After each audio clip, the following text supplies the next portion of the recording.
Sama-sama po tayo manalangin. Ama, banal na Panginoon na makapangyarihan sa lahat, sa pangalan ng Panginoong Hesus.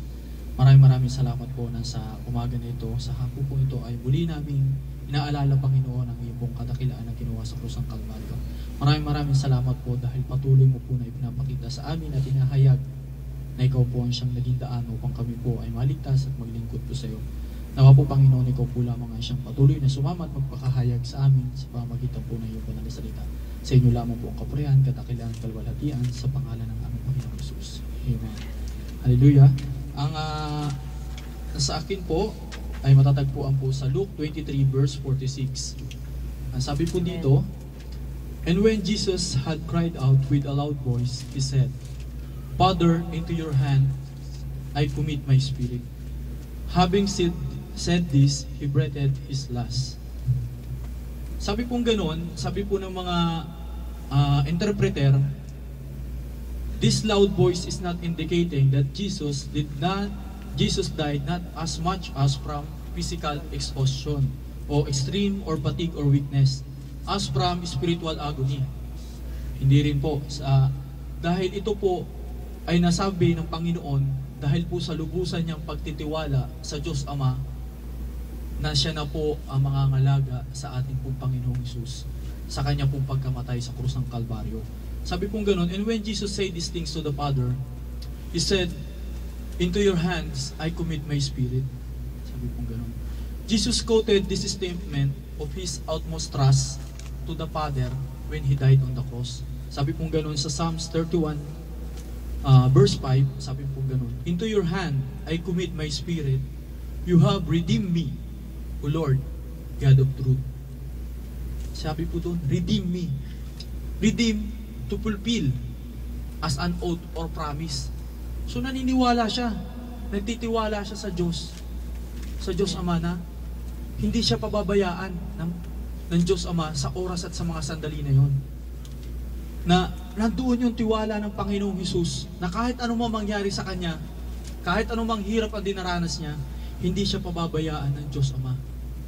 Sabi pong ganun sa Nehemiah, nung nananalangin po sa Nehemiah sa Panginoon, sabi pong ganun, "Now, these are your servants and your people, whom you have redeemed by your great power and by your strong hand."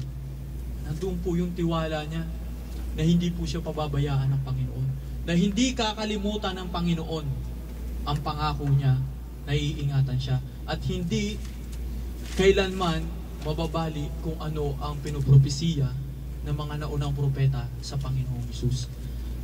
Magtataka po tayo, no, na kahit ang Panginoong Hesus ay nasa gitna ng pasakit o ng mga suliranin na ito, ay nandoon pa rin ang tiwala niya sa Panginoon. Nandoon pa rin ang tiwala niya sa Diyos Ama. Nandoon pa rin. Sabi pong gano'n sa Isaiah 33:2, sabi, "Kahabagan mo kami, Yahweh, kami naghihintay. Ingatan mo kami araw-araw at ilayo sa kaguluhan." So nandoon pa rin yung tiwala niya. Sabi pong gano'n sa Mark 14:36, Abba, Father, all things are possible for you." Sabi po ng Panginoong Hesus, "Take this cup away from me. Nevertheless, not what I will, but what you will." So ang sinusunod pa rin po ng Panginoon sa kanya pong pagtitiwala ay hindi po yung kalooban niya, kundi kung ano po ang kalooban ng Diyos Ama na mangyayari sa buhay niya. Talagang nandoon pa rin po yung tiwala ng Panginoong Hesus. Bakit po kaya nandoon pa rin ang napakalakas at napakatinding pagtitiwala ng Panginoong Hesus sa Diyos Ama sa kabila ng lahat ng bagay na yun? Because of the relationship. Even na tayo po, kung ganun po katindi ang ating relasyon sa Panginoong Hesus, magtitiwala po tayo na kahit ano man mangyari, na siya po ang mangangalaga sa atin. Tingnan po natin na yung relationship po ng Panginoong Hesus sa Diyos Ama, yung fatherhood nila, ay nandoon. Bakit po kaya, no? Sabi pong ganun, sa Luke 10:21-22, sabi po ng Panginoong Hesus, nung oras din iyon, si Hesus ay napuspos ang galak ng Espiritu Santo at sinabi niya, "Pinasalamatan kita, Ama, Panginoon ng langit at lupa, sapagkat nilihim mo sa marurunong at pantas ang mga bagay na ito at inihayag mo sa mga taong ang kaloob ay tulad ng sa bata. Oo, Ama, sapagkat gayon ang kinalulugod mo. 22, ibinigay sa akin ng Ama ang lahat ng bagay. Walang makakikilala sa anak kundi ang Ama.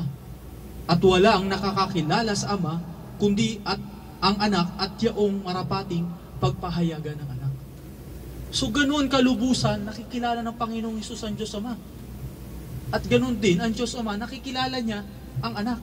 Kaya nandoon yung matinding tiwala ng Panginoong Hesus sa Diyos Ama na kahit anong hirap ang dinaranas niya, kahit na anong sakit ang nararamdaman niya, nandoon pa rin ang tiwala niya na hindi siya pababayaan ng Diyos Ama. So dapat sa ating pong mananampalataya, ganun din po tayo. Dahil nasa atin na ang kaligtasan, nalaman at nahayag na sa atin sa salita ng Panginoon ang mga bagay na mangyayari sa buhay natin, ituon natin ang ating pansin sa mga bagay na yun na ginawa ng Panginoong Hesus sa krus ng Kalbaryo. Hindi mahirap sa atin upang yung buong tiwala natin o yung buong buhay natin ipagkatiwala natin sa Panginoon. Sabi pong ganoon, bilang isang encouragement po sa ating lahat, sabi pong ganoon sa 2 Corinthians 4:6-7, sapagkat ang Diyos na nagsasabing, mula sa karimlan ay sisilang ang liwanag at siya ring nagliliwanag sa aming mga puso upang makilala ang kadakilaan ng Diyos na nahahayag sa mukha ni Kristo. Ngunit kaming pinagkalooban ng kayamanang espiritual na ito ay hamak kumbaga sa sisidlan ay palayok lamang upang ipakilala ang di malirip na kapangyarihan ay sa Diyos at hindi sa amin. So, kahit ano pong mangyari sa ating buhay, tulad ng pagtitiwala ng Panginoong Hesus sa Diyos Ama, siya na po nagsabi na mula sa karimlan ay sisilang at liwanag. So hindi maaaring ikaw ay laging nandyan lang sa kahirapan, o hindi maaaring ikaw ay laging puno ng kadiliman o problema sa buhay.